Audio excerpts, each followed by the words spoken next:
Hey guys, Zach and Eric here. Just wanted to shoot a quick video for you about that weekly flash report, more specifically, the projections.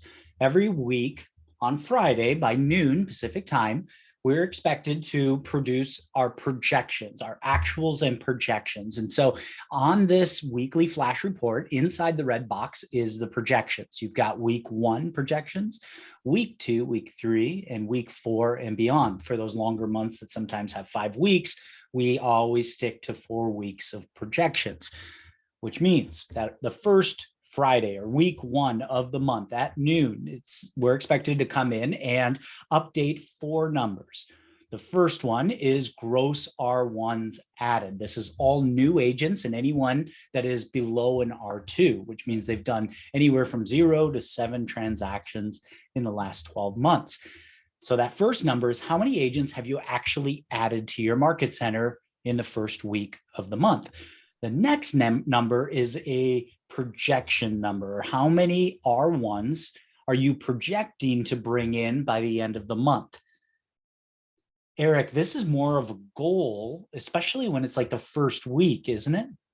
Well, yes, it can be. And I think, Zach, this is where we really want to lean into this conversation. So the conversation between an OP and a team leader, when we're having this discussion on, okay, Zach, how many R1s did you bring in this week? And you tell me 3.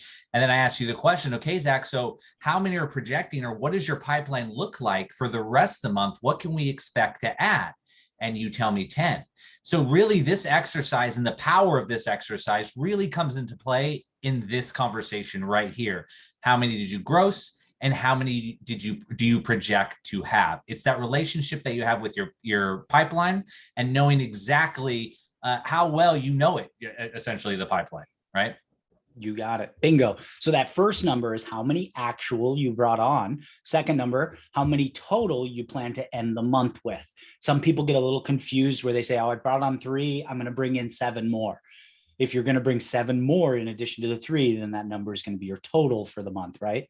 Yeah, absolutely. And it's important that we're not just looking for a goal number there. We want what you actually believe based on your pipeline and your relationship with that pipeline, what's going to happen by the end of the month. Now, the key thing going forward is that number can go up or down given the conversations that you're having throughout the week. So don't feel like anyone's expecting you to put a certain number in the projected there besides your OP. But this is a number that you own, a number that you are in relationship with going forward for the weeks, upcoming weeks. Love that. Okay, the third box is gross R2s added to the market center. So those are people that have closed 8 or more transactions in the last 12 months. In this scenario, this particular market center hadn't brought any R2s in the first week. And they were projecting that they'd be bringing in at least 1 by the end of the month. Now, fast forward to the next week. Here you can see that they're still at 3 actual R1s added to their market center. However, they added a 11th R1 based on their pipeline, it looks like. Yep. So that means in week 2, this market center didn't bring on any new R1s. So they still have 3 that they added from the week before.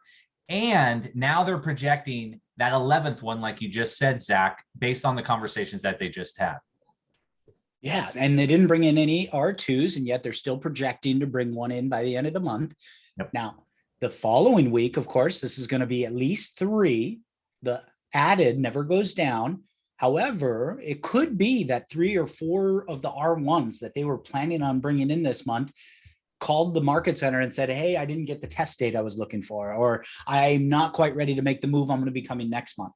So they this projected might actually come down in week 3, or it could go up again, couldn't it? Exactly. Yep. Yep. And then, of course, gross R2 added and projected added. The fourth week, this is where it starts getting really real, right? We're getting close to transmittal, almost to the end. We typically are seeing, of course, gross agents added is very close or a lot closer to the projected amount once we get to that 4th week. Well, this is how we know we're practicing this exercise the right way, right? We want that gross number to be as close to the projected number as possible. This shows that you have an intimate relationship with your pipeline and you're very much aware of the conversations that are being had inside of it. And that number that we're saying is the projected number for week 4 or whatever the last week is for the month, is we want to make sure that's the number we are transmitting with. What number are we projected to transmit with? Couldn't have said it better myself. Eric, I think we'd be amiss if we didn't mention the blue box on the left-hand side. This is that flash report. And so some market centers are filling out these numbers on a regular basis. Maybe they come in here daily. Others are updating this weekly. It's the projections that we're focused on, that needs to be completed by noon Pacific Standard Time every Friday, with the total number of R1s added, projected by the end of the month, and then R2s added and then projected week 1, week 2, week 3, week 4. What did I miss? I don't think you missed anything. And important to know that we are here for you guys with these conversations. You need any help with them, trying to figure out how we're adding up the boxes or where the math came into play, just reach out to us and we'll help you through it. We're here for you. Make it a great day.